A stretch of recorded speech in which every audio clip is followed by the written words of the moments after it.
terima kasih kepada Bapak Ibu Saudara sekalian yang memberikan kesempatan bagi saya untuk boleh menyampaikan kebenaran firman Tuhan. Terima kasih kepada DC dan terima kasih kepada semua di Persekutuan Persekutuan Doa Immanuel dan juga kepada PT Bekarya. Tuhan memberkati kita semua. Terima kasih. Pada kesempatan sore hari ini saya diberikan tema Jadilah Tenang atau Ketenangan yang terambil di dalam Mazmur pasal yang ke-62 ayat yang pertama sampai dengan ayat yang ke-13. Karena itu kita mau bersama-sama membacakannya. Saya akan membacakannya bagi kita semua dari ayat pertama sampai dengan ayat yang ke-13. Demikian firman Tuhan. Perhatinya mereka mengutuki. Hanya pada Allah saja kiranya aku tenang, sebab daripadanya lah harapanku. Hanya dialah gunung batuku dan keselamatanku, kota bentengku, aku tidak akan goyah. Pada Allah ada keselamatanku dan kemuliaanku. Gunung batu kekuatanku, tempat perlindunganku, ialah Allah. Percayalah ke tiap waktu, hai umat, curahkanlah isi hatimu di hadapannya. Allah ialah tempat perlindungan kita. Hanya angin saja orang-orang yang hina, suatu dusta saja orang-orang yang mulia. Pada neraca mereka naik ke atas, mereka sekalian lebih ringan daripada angin. Janganlah percaya kepada pemerasan, janganlah menaruh harap yang sia-sia kepada perampasan. Apabila harta makin bertambah, janganlah hatimu melekat padanya. Satu hal yang aku dengar, bahwa kuasa dari Allah asalnya, dan daripadamu juga kasih setia ya Tuhan. Sebab Engkau membalas setiap orang menurut perbuatannya. Demikian firman Tuhan, dan yang berbahagia adalah kita yang mendengarkan serta mau melakukannya di dalam kehidupan kita hari lepas hari. Bapak Ibu yang dikasihi oleh Tuhan Yesus, sesuai dengan tema yang diberikan kepada saya adalah ketenangan. Ketenangan dalam Kamus Bahasa Indonesia Bapak Ibu itu berbicara tentang suatu keadaan di mana aman, tidak rusuh, tidak kacau. Suatu keadaan di mana segala sesuatu itu menjadi terkendali. Jadi aman, ketenangan adalah suatu keadaan di mana orang-orang hidup dalam ketentraman. Ketentraman baik secara batinia maupun secara rohania. Ketenangan ini merupakan impian dan dambaan dari semua orang. Siapapun dia, apapun statusnya, latar belakangnya. Banyak orang hari ini memimpikan yang namanya ketenangan. Tetapi ketenangan Bapak Ibu yang dikasihi oleh Tuhan Yesus Kristus seringkali mudah untuk diucapkan, tetapi sulit untuk mendapatkan yang namanya ketenangan. Mengapa demikian Bapak Ibu? Karena ada begitu banyak masalah, ada begitu banyak pergumulan, ada begitu banyak hidup yang hari ini kita harus lihat dan kita harus hadapi. Ada begitu banyak orang hari ini situasi pandemi COVID-19, ada begitu banyak orang yang mengalami stres, ada begitu banyak orang yang mengalami depresi, ada begitu banyak orang yang hari ini mana keberadaan Tuhan. Bahkan tidak sedikit orang yang hari ini mencoba untuk mencari solusi demi mendapatkan ketenangan. Ada begitu banyak orang yang hari ini datang mencari psikiater, datang ke psikolog. Bahkan ada orang yang mencoba untuk mencari ketenangan di diskotik. Ada orang-orang yang mencoba untuk mencari ketenangan dengan apa? Mengkonsumsi narkoba. Mencoba untuk mencari ketenangan dengan apa? Meminum minuman keras. Berharap bahwa setelah menenguk tenang. Bahkan tidak jarang Bapak Ibu yang dikasihi oleh Tuhan Yesus Kristus, hari ini ada banyak orang yang membeli obat penenang. Untuk apa? Bisa menenangkan diri. Tetapi semua yang dilakukan oleh manusia, upaya-upaya yang dilakukan oleh manusia untuk mencari jawaban supaya mendapatkan ketenangan, justru sebaliknya. Dikasihi oleh Tuhan Yesus Kristus tidak bisa didapatkan dalam hal-hal yang saya sebutkan tadi. Tekanan, masalah, pergumulan, dan permasalahan hidup adalah merupakan satu realitas kehidupan yang harus kita alami, yang harus kita hadapi. Melalui tekanan, tantangan, dan rintangan, ada begitu banyak orang yang berpaling dan meninggalkan Tuhan. Bahkan menyalahkan Tuhan, menyalahkan sesama, menyalahkan diri sendiri. Mengapa ini terjadi atas? Namun pada hari ini kita mau bersama-sama belajar dari bagian kebenaran firman Tuhan. Mazmur 62 ayat 1 sampai dengan 13. Bagaimana agar kita mendapatkan atau kita memiliki ketenangan yang permanen atau abadi di tengah-tengah situasi yang kritis, di tengah-tengah situasi yang tidak bersahabat yang akan kita lihat. Yang pertama, supaya kita mendapatkan ketenangan yang permanen, ketenangan yang abadi. Yang pertama yang harus kita miliki adalah berpikir tentang Tuhan. Jadi supaya kita betul-betul bisa menikmati ketenangan yang sifatnya permanen, yang sifatnya abadi, yang sifatnya tidak temporatif, maka kita harus selalu senantiasa berpikir tentang Tuhan. Raja Daud adalah seorang raja yang luar biasa. Dia diperhadapkan dengan tantangan, dia diperhadapkan dengan masalah yang luar biasa. Bapak Ibu yang dikasihi oleh Tuhan Yesus Kristus. Tetapi di tengah-tengah tekanan, di tengah-tengah krisis yang dialami, ada rasa galau, ada rasa kecewa, ada rasa frustrasi, ada rasa stres karena anak satu-satunya yang dia kasihi, yang dia cintai, Absalom, berupaya, berusaha untuk menggulingkan dia, mengkudeta dia dari tampuk kepemimpinan yang Tuhan percayakan kepadanya. Sebagai seorang ayah, bahkan sebagai seorang raja yang berkuasa di Israel pada masa itu, dia punya kekuatan untuk bisa membungkam semua lawan-lawannya, termasuk anaknya. Tetapi hal yang luar biasa yang kita lihat dari bagian kebenaran firman Tuhan ini, Raja Daud tidak pernah menggunakan otoritas yang dia miliki. Di dalam kesedihan, di dalam ketidaktenangan dia, karena dia harus berhadapan dengan anaknya yang dia cintai, anak yang dia kasih, dia tetap berpikir kepada Tuhan. Raja Daud sadar bahwa tampuk kepemimpinan, kekuasaan yang dia miliki itu datang dari Tuhan. Kekuasaan yang hari ini dia lakukan dan dia kerjakan itu adalah amanah yang dipercayakan oleh Tuhan kepadanya. Karena itu dia tidak berfokus kepada masalah, dia tidak berfokus kepada persoalan yang saat itu dialami dan dihadapi.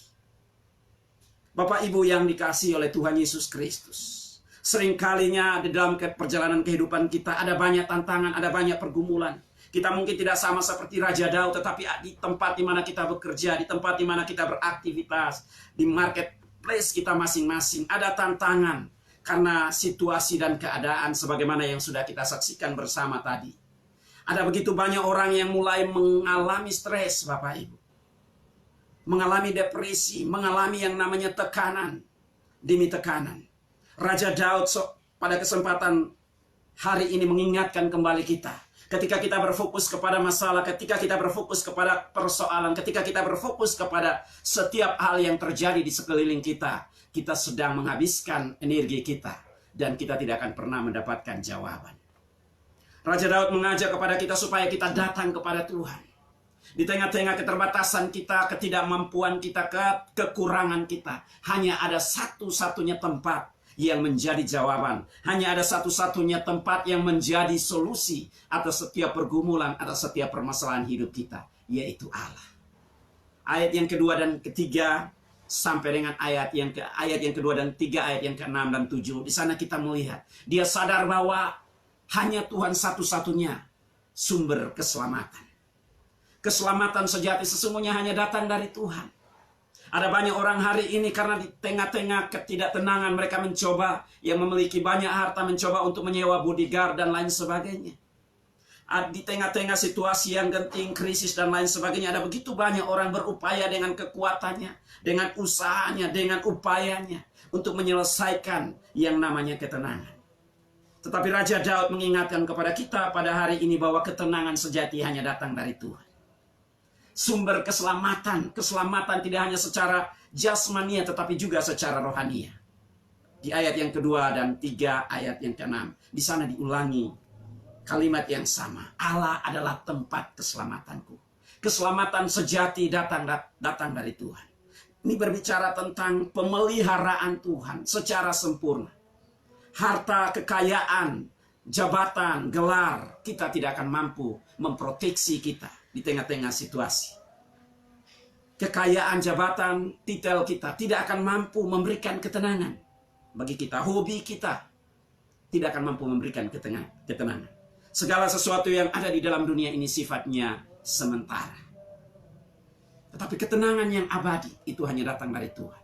Itu sebabnya Raja Daud dia berkata bahwa Engkaulah gunung batuku.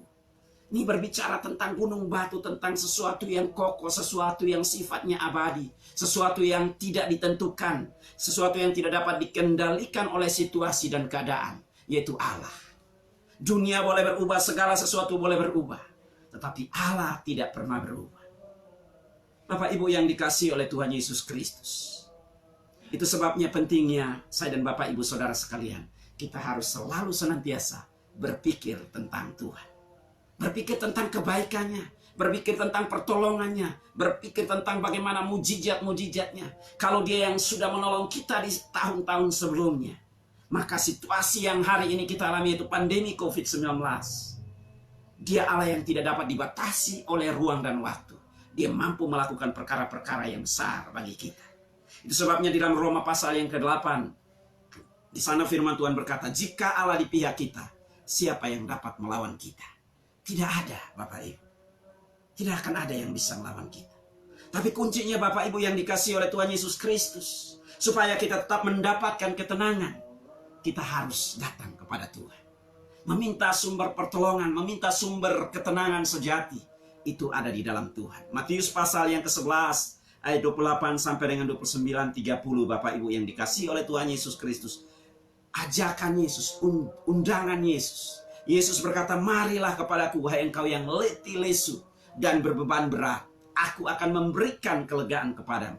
Pikulah kuk dan belajarlah kepadaku, sebab aku lemah lembut dan rendah hati, dan kamu akan mendapatkan ketenangan. Ajakan Yesus ini harus kita responi, Bapak Ibu yang dikasihi oleh Tuhan Yesus Kristus. Dia mengajak saya dan Bapak Ibu Saudara sekalian supaya kita sama-sama datang kepadanya, berpikir tentang kebaikannya. Kalau Yesus saja mau berkorban bagi kita, dia mau mati bagi kita, ini adalah minggu-minggu sengsara, minggu-minggu di mana kita bersama-sama sedang masuk di dalam namanya jalan Via Dolorosa, jalan salib. Ribuan tahun yang silam dia hadir di tengah-tengah dunia ini. Dia mau memikul setiap dosa dan pelanggaran kita. Maka beban kita, pergumulan kita, persoalan kita, apapun itu yang hari ini kita alami, percayalah, ketika kita datang kepada Tuhan, kita mau berpikir tentang kasih kebaikan Tuhan, maka kita akan mendapatkan ketenangan. Ironis Bapak Ibu, banyak orang hari ini mendapatkan ketenangan, tetapi yang mereka pikirkan Bapak Ibu adalah hal-hal yang negatif. Yang membuat banyak orang hari ini menjadi depresi, membuat banyak orang hari ini tidak menikmati kehidupan, karena mereka memikirkan sesuatu yang belum terjadi. Kita harus terus memikirkan apa yang menjadi. Kalau kita bisa ada hari ini, itu semata-mata karena anugerah Tuhan. Itu semata-mata karena kasih kebaikan Tuhan. Itu semata-mata karena kemurahan Tuhan. Dia bisa mengizinkan kita hari ini, maka dia juga yang akan beracara bagi saya dan Bapak Ibu Saudara sekalian. Karena itu, mari Bapak Ibu yang dikasihi oleh Tuhan Yesus Kristus, berpikirlah tentang Tuhan. Bila ingin mendapatkan ketenangan yang sifatnya abadi dan permanen di dalam langkah hidup kita, dengan datang kepadanya setiap saat, setiap waktu. Bapak Ibu yang dikasihi oleh Tuhan Yesus Kristus, itu poin yang pertama yang harus kita miliki agar kita memiliki ketenangan abadi di dalam perjalanan kehidupan kita. Poin yang kedua, dari bagian kebenaran firman Tuhan di dalam Mazmur 60 ayat 1 sampai dengan ayat yang ke-13, itu dari bagian yang ke-5 dan ayat yang ke-11, 12, dan 13 di sana Bapak Ibu. Bagaimana supaya kita mendapatkan ketenangan yang permanen dan abadi. Poin yang kedua adalah hidup di dalam kebenaran. Kita harus hidup di dalam kebenaran. Kebenaran hari ini menjadi sesuatu yang eksklusif. Kebenaran hari ini menjadi sesuatu yang sangat mahal.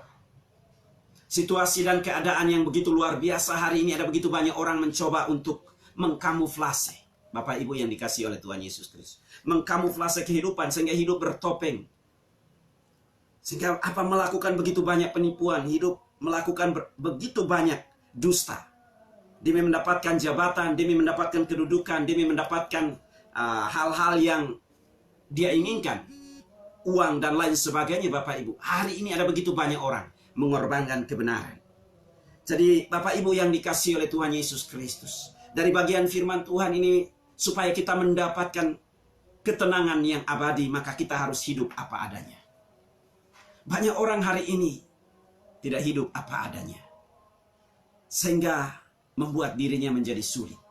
Bukan karena Tuhan tidak mau untuk menolong, bukan karena Tuhan tidak mau untuk bertindak menyelesaikan setiap masalah dan pergumulan hidupnya, tetapi dia mencoba untuk meniadakan yang namanya kebenaran. Banyak orang hari ini tidak jujur. Kalau kita lihat bagaimana persekongkolan, bagaimana kudeta, rencana kudeta terhadap Raja Daud. Ada begitu banyak orang yang mencoba untuk menghormati Raja Daud dengan begitu luar biasa. Tetapi di dalam hati sebenarnya mereka mengutuki Raja Daud.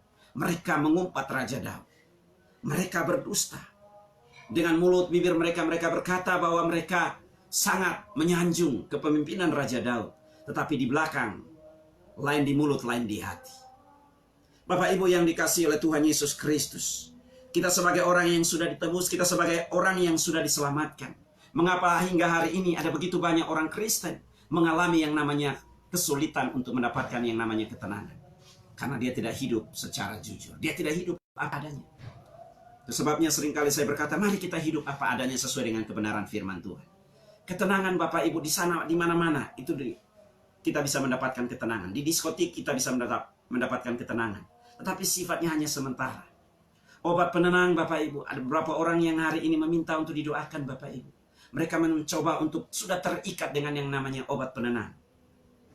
Dan puji Tuhan, dilayani, didoakan Bapak Ibu. Hari ini mereka mendapatkan ketenangan. Jadi rahasia terbesar bagi saya dan Bapak Ibu Saudara sekalian supaya kita mendapatkan ketenangan, kita harus hidup di dalam kebenaran firman Tuhan. Bagaimana supaya kita bisa hidup di dalam kebenaran firman Tuhan? Kita harus betul-betul membaca yang namanya kebenaran firman Tuhan. Kebenaran firman Tuhan Bapak Ibu harus kita baca. Di gereja saya mengajarkan jemaat untuk melakukan yang namanya gemas. Jadi mau supaya dapat menikmati gemasnya Tuhan, maka harus gemas. Gemar membaca Alkitab setiap hari. Mengapa Bapak Ibu? Karena kita rentan Bapak Ibu. Manusia pada umumnya, ketika kita diberkati dengan berkat yang berlimpah-limpah, Bapak Ibu kita akan berkata haleluya. Tetapi ketika keadaan berbalik, tidak sesuai yang kita inginkan, tidak sesuai yang kita harapkan Bapak Ibu, seringkali kita manusia berubah-ubah. Kita mau semuanya menjadi baik, tetapi kita seringkali tidak mau hidup di dalam kebenaran. Karena itu Bapak Ibu yang dikasihi oleh Tuhan Yesus Kristus, firman Tuhan berkata Bapak Ibu yang dikasihi oleh Tuhan Yesus Kristus. Di dalam Mazmur 119 ayat yang 105, di sana firman Tuhan berkata, firman-Mu adalah pelita bagi kakiku dan terang bagi jalanku. Jadi kita hanya mampu bisa mengerti, memahami apa yang menjadi isi hati Tuhan, apa yang menjadi rencana Tuhan. Baik bagi kita di dalam pekerjaan kita, di dalam keluarga kita, di dalam komunitas kita, di dalam setiap tugas tanggung jawab yang hari ini Tuhan percayakan kepada kita. Di marketplace kita masing-masing. Kita hanya akan tetap ada di dalam relnya Tuhan ketika kita berpedoman kepada kebenaran firman Tuhan. Kita tidak akan menipu, kita tidak akan berbohong. Kita akan hidup apa adanya. Kita tidak hipokrit. Hanya ketika kita ada di dalam kebenaran firman Tuhan. Kebenaran inilah yang akan memerdekakan kita. Kebenaran inilah yang akan memberikan ketenangan, damai dan sukacita bagi saya dan Bapak Ibu Saudara sekalian. Banyak orang hari ini tidak mendapatkan ketenangan karena apa Bapak Ibu? Banyak berbohong, banyak berdusta. Melakukan sesuatu kalau ada bos di depan. Dia melakukan sesuatu dengan begitu luar biasa. Tetapi ketika bosnya pergi, Bapak Ibu bekerja mencuri tulang, mencari muka Bapak Ibu, dan itu susah. Kita sendiri akhirnya Bapak Ibu membuat diri kita capek, membuat diri kita menjadi susah, sehingga tidak ada ketenangan di dalam diri dan hidup kita. Bapak Ibu yang dikasihi oleh Tuhan Yesus Kristus, supaya kita mendapatkan ketenangan, mari kita hidupi kebenaran, hidup apa adanya, bukan ada apanya. Ini sangat amat penting bagi kita, sehingga kita bisa mengalami ketenangan demi ketenangan yang Tuhan anugerahkan kepada kita.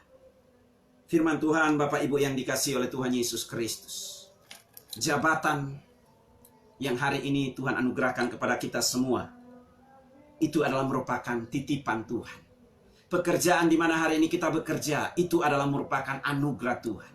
Kalau Tuhan yang sudah mempercayakan kita pekerjaan ini, kalau Tuhan yang sudah mempercayakan kita perusahaan ini, kalau Tuhan yang sudah mempercayakan kita setiap tugas tanggung jawab yang hari ini kita kerjakan. Secara manusia kita tidak mampu, secara manusia kita nggak sanggup. Tetapi saya percaya ketika kita menghidupi kebenaran firman Tuhan, kita akan terus dibawa naik, tidak turun. Kita tetap melakukan yang terbaik. Di tengah-tengah tekanan, Di tengah-tengah himpitan, masalah, pergumulan, dan persoalan, disitulah kualitas saya dan Bapak Ibu Saudara sekalian diuji. Masih nggak kita setia? Masih nggak kita tetap melakukan yang terbaik bagi perusahaan? Masih nggak kita lakukan yang terbaik atas setiap tugas tanggung jawab yang hari ini Tuhan anugerahkan dan percayakan kepada saya dan Bapak Ibu Saudara sekalian? Sebabnya Kolose 3 ayat 23 firman Tuhan berkata, lakukanlah segala sesuatu. Dimanapun kita ditempatkan, dimanapun marketplace kita, Tuhan mau kita lakukan segala sesuatu. Lakukan sama seperti kita lakukan untuk Tuhan. Supaya kita mendapatkan ketenangan, maka kita lakukan segala sesuatu yang Tuhan percayakan kepada kita pada hari ini. Lakukan seperti kita lakukan untuk Tuhan. Maka akan ada ketenangan. Tidak akan ada sungut-sungut. Tidak akan ada perbantahan. Tidak akan ada yang namanya sikut-menyikut. Saling menyalahkan satu dengan yang lain. Tetapi yang ada adalah saling menopang, saling mendorong, saling memotivasi untuk terus melangkah bersama-sama, bergandengan tangan bersama-sama, menyelesaikan masalah, pergumulan, persoalan yang ada dalam perusahaan, ataupun di dalam setiap tugas tanggung jawab yang dipercayakan oleh perusahaan kepada kita masing-masing. Jadi itu Bapak Ibu yang dikasihi oleh Tuhan Yesus Kristus. Yang ketiga, yang terakhir Bapak Ibu, bagaimana supaya kita mendapatkan ketenangan yang abadi dan permanen di tengah-tengah situasi, tantangan, dan rintangan, himpitan, ataupun masalah yang kita alami. Yang ketiga Bapak Ibu yang terakhir adalah percayalah kepada Tuhan. Langkah yang ketiga ini Bapak, ayat yang ke-9, percayalah kepadanya setiap waktu. Hai umat, curahkanlah isi hatimu di hadapannya. Allah ialah tempat perlindungan kita. Jadi percayalah kepadanya setiap waktu. Firman Tuhan disampaikan kepada Raja Daud, Bapak Ibu, meminta saya dan Bapak Ibu supaya kita percaya. Situasi yang hari ini serba instan, Bapak Ibu. Ini akhirnya membuat mental kita juga mental yang instan. Banyak orang hari ini ingin untuk bekerja, rindu untuk mendapatkan pekerjaan. Ketika mendapatkan pekerjaan Bapak Ibu tidak sesuai yang diharapkan, tidak sesuai yang diinginkan. Karena ada banyak aturan yang harus dilakukan di dalam perusahaan. Atau di dalam marketplace di mana dia bekerja Bapak Ibu. Akhirnya apa Bapak Ibu? Mulai lupa apa yang dia doakan. Mulai lupa apa yang dia minta kepada Tuhan. Bapak Ibu yang dikasihi oleh Tuhan Yesus Kristus, tantangan adalah untuk mengikis setiap keberadaan hidup kita supaya kebergantungan kita hanya kepada Tuhan. Percaya kepada Tuhan ini berbicara Bapak Ibu bahwa hidup ini adalah proses. Masalah yang diizinkan Tuhan, tantangan, rintangan yang ada adalah bagian dari proses kehidupan untuk membawa kita ke level selanjutnya. Banyak orang hari ini berusaha untuk lari dari yang namanya masalah, untuk lari dari yang namanya persoalan. Dimanapun Bapak Ibu kita selama hayat masih di kandung badan, kita tidak akan pernah luput dari yang namanya masalah. Masalah itu ada, tetapi bagaimana kita menyikapi masalah itu jauh lebih penting. Nah, penyikapan terhadap masalah itu menentukan langkah-langkah kita selanjutnya untuk berhasil. Kita menyikapi secara negatif karena ketidakpercayaan kita atas setiap tugas tanggung jawab yang Tuhan percayakan kepada kita, maka itu akan mendatangkan hal yang negatif. Baik kepada diri kita, baik kepada perusahaan, baik kepada tugas tanggung jawab yang hari ini dipercayakan kepada kita. Tetapi kita menyikapi secara positif, maka itu akan mendatangkan kebaikan, baik bagi diri kita, baik bagi perusahaan, baik bagi tugas tanggung jawab yang Tuhan percayakan kepada kita. Baik kita sebagai kepala keluarga, sebagai ibu rumah tangga, bahkan sebagai karyawan, sebagai apapun itu. Ketika kita percaya bahwa Tuhan turut bekerja di dalam segala perkara untuk mendatangkan kebaikan bagi kita Bapak Ibu, maka kita akan terus survive. Banyak orang hari ini hafal Roma 8 ayat 28 Bapak Ibu. Firman Tuhan di sana berkata, Allah turut bekerja di dalam segala perkara untuk mendatangkan kebaikan bagi mereka yang mengasihinya. Allah turut bekerja bukan hanya dalam hal yang baik, tetapi hal yang tidak baik pun Allah izinkan Bapak Ibu supaya terjadi. Sehingga apa? Kita bergantung sepenuhnya kepada Tuhan. Persoalannya hari ini banyak orang mau yang instan Bapak Ibu, sehingga akhirnya ya sudah mencoba untuk keluar dari rel yang Tuhan izinkan terjadi di dalam kehidupannya. Raja Daud, percayalah kepadanya setiap waktu. Jadi Tuhan meminta kepada kita percaya kepadanya setiap waktu, setiap saat, setiap detik, setiap menit. Tuhan mau supaya kita melihat, supaya kita bisa melihat terobosan-terobosan atas setiap masalah, atas setiap tantangan, pergumulan yang terjadi dalam kehidupan kita. Baik yang datang secara internal maupun yang eksternal. di luar jangkauan pemikiran kita sebagai manusia. Tuhan mau supaya saya dan Bapak Ibu Saudara sekalian kita percaya kepada Tuhan. Firman Tuhan berkata, Bapak Ibu, kalau kita baca di dalam Raja-Raja, Bapak Ibu, di sana ada seorang tokoh yang bernama Elia. Elia, Bapak Ibu, dia baru saja mengalahkan 450 nabi-nabi palsu. Tetapi hanya seorang Isabel, Bapak Ibu, itu membuat Elia menjadi tidak tenang di dalam hidupnya. Bapak Ibu yang dikasihi oleh Tuhan Yesus Kristus, yang saya ingin sampaikan di sini, terkadang kita mengikut Tuhan. Tuhan izinkan ada begitu banyak hal-hal yang luar biasa, hal-hal yang spektakuler, yang luar biasa kita sudah alami di dalam hidup kita. Tetapi hanya sedikit masalah, sedikit pergumulan, terkadang itu kita lupakan segala kasih kuasa kebaikan Tuhan yang Tuhan buat di dalam hidup kita. Sama seperti yang dilakukan oleh Elia. Sore hari ini Tuhan meminta kepada saya dan Bapak Ibu Saudara sekalian, mari kita mempercayai Dia. Percayai Dia dengan apa? Sepenuh hati, dengan segenap hati. Bila kita ingin melihat mujizat-mujizat yang luar biasa, Tuhan mau supaya membawa Bapak, Ibu, dan saya kita naik level. Dia izinkan sesuatu terjadi supaya kita tetap betul-betul percaya kepada Tuhan. Ketika kita akan percaya kepada Tuhan, Bapak Ibu, maka semua yang kita kerjakan itu akan mendatangkan kebaikan bagi kita. Kita tahu bahwa Dia adalah satu-satunya harapan kita, Dia adalah satu-satunya andalan kita. Di ayat yang ke-13 di sana, Bapak Ibu yang dikasihi oleh Tuhan Yesus Kristus, firman Tuhan di sana dengan jelas, satu kali Allah berfirman, dua hal aku dengar, bahwa kuasa dari Allah asalnya, dan daripadamu juga kasih setia ya Tuhan, sebab Engkau membalas setiap orang menurut perbuatannya. Jadi kuasa, Bapak Ibu, kasih, kuasa itu datang dari Tuhan. Karena kekuasaan itu datang dari Tuhan, Bapak Ibu, maka percayalah kepada Tuhan. Dia akan selalu senantiasa hadir untuk menolong kita. Namun seringkali yang terjadi, Bapak Ibu, kekhawatiran itu melanda dalam hidup kita. Itu sebabnya, Bapak Ibu yang dikasihi oleh Tuhan Yesus Kristus, 1 Petrus pasal 5 ayat yang ke-7, Bapak Ibu, seringkali membuat kita tidak percaya, Bapak Ibu, karena kekhawatiran itu. Kekhawatiran itu yang terus menggerogoti cara dan konsep berpikir kita. Itu sebabnya, Bapak Ibu, dalam 1 Petrus pasal 5 ayat yang ke-7 firman Tuhan di sana dengan jelas berkata, serahkanlah segala kekhawatiranmu kepadanya, sebab Ia yang memelihara kamu. Jadi Bapak Ibu yang dikasihi oleh Tuhan Yesus Kristus, mari serahkanlah semua ketidaktenangan Bapak Ibu, semua pergumulan Bapak Ibu, permasalahan Bapak Ibu Saudara sekalian, serahkanlah kepada Tuhan. Sebab hidup saya dan Bapak Ibu Saudara sekalian tidak ditentukan oleh jabatan kita, kedudukan kita, tetapi ditentukan oleh kuasa Tuhan. Ketika kita benar-benar mau menyerahkan semua kekhawatiran kita kepadanya.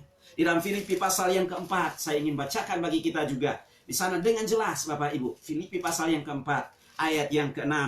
Di sana firman Tuhan juga kembali menegaskan, janganlah hendaknya kamu khawatir tentang apapun juga, tetapi nyatakanlah dalam segala hal keinginanmu kepada Allah dalam doa dan permohonan dengan ucapan syukur. Jadi Bapak Ibu, supaya kita mendapatkan ketenangan dari Tuhan, tidak ada cara lain. Percaya kepada janji firman Tuhan. Percaya kepada Tuhan. Lakukan bagian kita dan serahkan hasil akhirnya kepada Tuhan. Maka kita akan mendapatkan yang namanya kedamaian. Kita akan mendapatkan yang namanya ketenangan. Firman Tuhan, saya baca salah satu statement Bapak Ibu. Kita menjadi apa kita ditentukan oleh konsep dan cara berpikir kita. Kita tenang atau tidak tenang, itu ditentukan oleh diri kita di dalam meresponi setiap kebenaran firman Tuhan yang kita dengar bersama-sama. Saya tutup dengan firman Tuhan yang terakhir dari Yeremia pasal 17 ayat yang ke-7. Demikian firman Tuhan. Diberkatilah orang yang mengandalkan Tuhan, yang menaruh harapannya pada Tuhan. Ia akan seperti pohon yang ditanam di tepi air, yang merambatkan akar-akarnya ke tepi batang air, dan yang tidak mengalami datangnya panas terik, yang daunnya tetap hijau, yang tidak khawatir dalam tahun kering, dan yang tidak berhenti menghasilkan buah.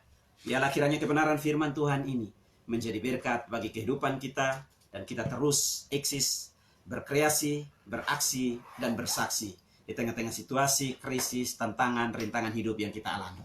Dan hidup kita menjadi berkat di tempat di mana kita bekerja. Tuhan Yesus Kristus memberkati kita semua. Kita berdoa.